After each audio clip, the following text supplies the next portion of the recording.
रोज़ रोज़ जे मरण खां बहितर आहे त माण्हू हिकिड़ो ई दफ़ो मरिजे। मां जेको कुझु ॿुधायां थो हक़ ऐं सच थो ॿुधायां।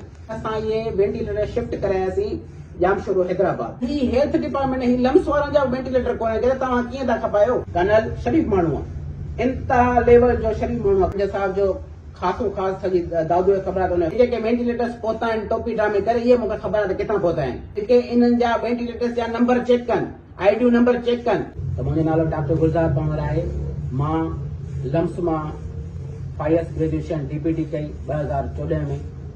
उन खां पोइ मां ज़ियाउद्दीन मां जेको आहे सो डिग्री कई MS ऑर्थोपेडिक रिहेबिलिटेशन में कई आहे। उन खां पोइ मां ज़ेबस्ट कराची मां MSPH master of science in public health कई आहे। उन खां पोइ मां इस्लामाबाद कराची मां डिग्री कई आहे मेडिकल एंटामोलॉजी ऐं वेक्टर बॉर्न डिजीज़िस में डिप्लोमा कई आहे। हाईली क्वालिफाइड आहियां। इहे सभई डिग्रियूं मूं वटि मौजूदु आहिनि। उन खां पोइ वाहिद डॉक्टर आहे दादू जो, वाहिद माण्हू आहे डॉक्टर जंहिं 10 साल पूरा फ्री ऑफ कास्ट सर्विस ॾिनी आहे DHQ अस्पताल दादू में एज अ कंसल्टेंट फिजियोथेरेपिस्ट। कुझु टाइम पहिरियां हॉस्पिटल जो जेको असांजो कर्नल रिटायर्ड फतेह टालपुर साहब जेको एडमिनिस्ट्रेटर हुयो DHQ अस्पताल दादू में, जंहिं पंहिंजो जेको सेशन कोर्ट दादू में पंहिंजो बयानु ॾिनो वेंटिलेटर्स जे बारे में, जेको असां दादू वारनि जे लाइ रिज़ाइन करे हलियो वियो। फेसबुक ते मुंहिंजो नालो लिखियईं त डॉक्टर गुलज़ार खे वेंटिलेटर्स जे बारे में ॼाण आहे ऐं उनखे सभु ख़बर आहे। उन बारे में मूंखे काफ़ी माण्हुनि टेक कयो, काफ़ी माण्हू मूंसां राब्तो कयो, काफ़ी साफ़ी दोस्तनि में मूंसां राब्तो कयो, लेकिन कुझु मजबूरियुनि जे ख़ातिर आउं बयानु न ॾेई सघियुसि। लेकिन चवंदा आहिनि त रोज़ रोज़ जे मरण खां बहितर आहे त माण्हू हिकिड़ो ई दफ़ो मरिजे। त वेंटिलेटर्स जे बारे में जेका हक़ीक़त आहे उहा ई आउं कलमो भरे बिस्मिल्लाहिर्रहमानिर्रहीम ला इलाहा इल्लल्लाह मुहम्मद रसूलुल्लाह सल्लल्लाहु अलैहि वसल्लम कलमो भरे ॻाल्हि थो कयां। जेकॾहिं को बि दोस्त मूंखे क़ुरान ईंदो त आउं उन ते साख भरण जे लाइ बि तयारु आहियां। त क़ुरानी माण्हू कूड़ा माण्हू खणंदा आहिनि, पर जेकॾहिं को दोस्त मूंखे ॾींदो त आउं उन ते बि साख ॾियण जे लाइ तयारु आहियां। वेंटिलेटर मशीन जो छा चकर आहे? वेंटिलेटर पहिरियां त मशीन्स आहिनि छा? खुदारा is being a doctor, ventilator machine उहा आहे जेका असांजे आख़िरी स्टेज में असां वटि कमु ईंदी आहे। हथरादू साह खाईंदी आहे माण्हू खे। जॾहिं माण्हू अनकॉन्शियस को पेशेंट हूंदो आहे त असां उनखे जेको आहे सो आख़िरी स्टेज में वञी वेंटिलेटर ते शिफ्ट कंदा आहियूं। एॾी क़ीमती मशीन आहे जेका असांजी जान थी बचाए, जेका कोरोना जे टाइम ते, हींअर न, कोरोना जे टाइम ते डॉक्टर अब्दुल करीम मीरानी साहब सिविल सर्जन हुया। उन टाइम ते सिंध गवर्नमेंट हेल्थ डिपार्टमेंट जेका ॾिनियूं हुयूं DG ऑफिस खे, DG ऑफिस वारनि वरी जेको आहे सो डिस्ट्रीब्यूट कयूं पूरी सिंध में, जंहिंमें 14 वेंटिलेटर तइदाद में 14 वेंटिलेटर DHQ अस्पताल दादू खे मिलिया ऐं civil surgeon doctor Abdul Karim Mirani साहब उहे रिसीव कया। उन जी रिसीविंग मौजूदु आहे। उन खां पोइ जॾहिं हीअ असांजी सिविल अस्पताल दादू MOU जे तहत लम्स वारनि खे मिली, लम्स वारनि अचे जेको आहे सो टेक ओवर कयो। त पोइ छा थियो जो हिकिड़े ॾींहुं मां बि उते हॉस्पिटल में हुयुसि। डॉक्टर अमजद साहब मूंखे घुरायो, जंहिं मूंखे चयो त ही मसइलो आहे, ही वेंटिलेटर्स आहिनि जेके शिफ्ट कराइणा आहिनि ॿाहिरि अस्पताल में, जेके शिफ्ट कराइणा आहिनि ॿाहिरि, जंहिंजी रिसीविंग मूं वटि मौजूदु आहे। जी रिसीविंग आहे जेका मूं वटि मौजूदु आहे। शिफ्ट कराइणा आहिनि ॿाहिरि अस्पताल में, पर हाणे पहिरियां मुंहिंजो हिकिड़ो कमु कर, कर्नल खां रिसीविंग वठी अचु। रिसीव किथां? सिविल अस्पताल खां न्यू DHQ खे रिसीव कराइण, ऐं मां वरी कर्नल खां वञी रिसीविंग। कर्नल मूंखे ट्रस्ट कंदो हुयो, एतबार कंदो हुयो। कर्नल शरीफ़ माण्हू आहे, इंतिहा लेवल जो शरीफ़ माण्हू आहे कर्नल साहब। मूंखे कर्नल साहब जी ईमानदारी ते कंहिं क़िस्म जो को बि शक कोन्हे।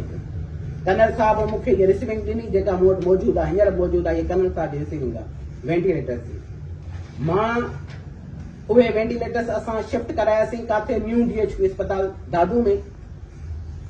उते जो वियासीं। अमजद साहब मूंखे घुरायो त बाबा हाणे ही हिकिड़ो कमु आहे, छो त मां अमजद साहब जो ख़ासो ख़ासि सॼी दादू खे ख़बर आहे त उन ख़ासो ख़ासि दोस्त बि आहियां। कूड़ जेका हक़ीक़त आहे मां उहो सची ॿुधायां थो।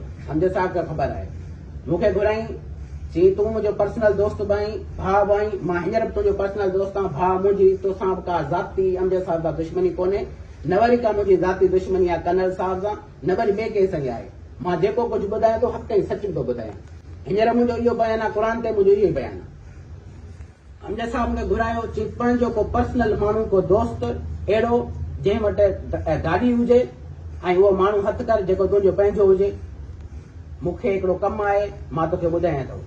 ठीकु आहे सर, मां हुन ड्राइवर सां उहो ड्राइवर बि मौजूदु आहे, गवाही तौरु मां हुनखे घुराईंदुसि, उहो ड्राइवर मौजूदु आहे जेको वेंटिलेटर खणी वियो आहे DHQ मां।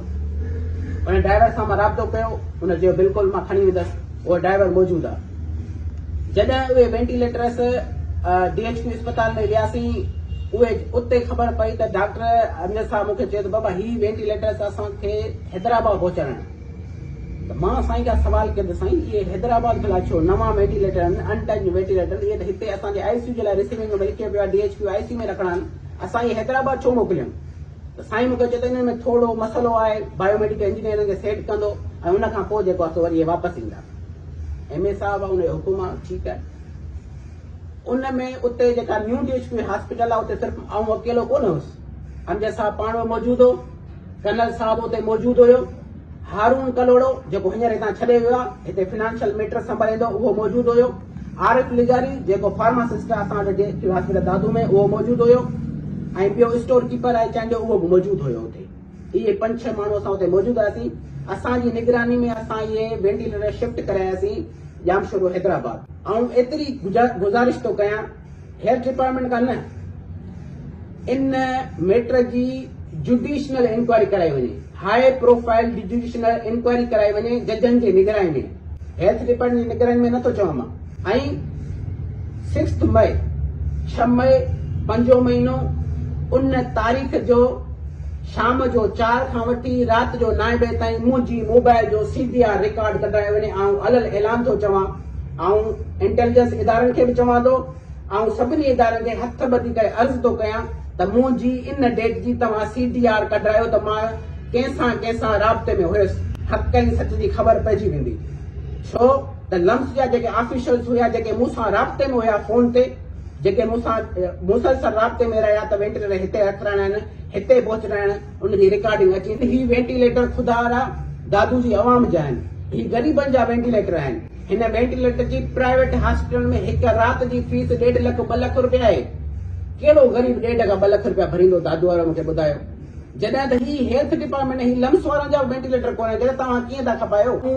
जुडिशनल इंक्वायरी जो मुतालबो थो कयां, जंहिंमें हिन सभिनी माण्हुनि खे इन्वॉल्व कयो वञे, सिर्फ़ु 1-2 न, इहे सभई माण्हू हिन में हुजनि। जेके दोस्त तनक़ीद पिया कनि कुझु नौकरियुनि जे चकर में, कुझु जी मजबूरी आहे, मां तव्हांजी मजबूरी सम्झां थो मुंहिंजा भाउ, कंहिंजी नौकरी आहे, कंहिंखे 6 महीननि जो कॉन्ट्रेक्ट आहे, भले तव्हां वंगारू वहो, पर हिकिड़े ॾींहुं तव्हांखे मरणो ज़रूरु आहे। इहो तव्हां यादि रखिजो, क़बर में तव्हांखे ज़रूरु वञिणो आहे ऐं उते क़बर में तव्हांखां हिसाब किताब ज़रूरु थियो। हिते दुनिया में तव्हां ख़ुशि हूंदो, तव्हांखे लग्ज़रियूं गाॾियूं हूंदियूं, बंगला हूंदा, मां मिसकिन माण्हू आहियां, मां ग़रीब माण्हू, मां तव्हां सां नथो पहुची सघां। मां हींअर बि ॿाहूं ॿधी तव्हांखे अर्ज़ु थो कयां, मां तव्हां सां नथो पहुची सघां, मुंहिंजी एतिरी हैसियत कोन्हे का। ख़ुदारा मुंहिंजी जान छॾियो, मूंखे टारगेट करणु बंदि कयो, मूंखे ब्लैकमेल करणु बंदि कयो, मूंखे धमकियूं ॾियणु बंदि कयो। जेके तव्हां मूंखे धमकियूं ॾियो था, जेको तव्हां मूंखे ब्लैकमेल कयो था, इहे महिरबानी करे, मां मिसकिन माण्हू, मूंखे इहे धमकियूं न ॾियो। बाक़ी जेके मूंखे धमकियूं ॾियनि था, ऐं जेको आहे सो SP साहब खे चवां थो त मुंहिंजी प्रोटेक्शन कयो। दादू जे बहादुर वकीलनि खे मां अर्ज़ु कयां थो त महिरबानी करे मुंहिंजी प्रोटेक्शन कयो। ऐं दादू जे बहादुर साहिबनि खे, करप्ट साहिबनि खे न, जेके बहादुर आहिनि, उन्हनि खे चवां थो त हक़ ऐं सच सां बीहो। जेको हक़ आहे हक़ आहे, जेको सच आहे उहो सच आहे। हक़ ऐं सच लिखो, कंहिंखे बि टारगेट न कयो। असां चवंदा जेका दादू वारनि जी अमानत आहे उनजी इन्वेस्टिगेशन थियणु खपे। उन वेंटिलेटर जो रिकॉर्ड मौजूदु आहे, ईअं त कोन्हे को।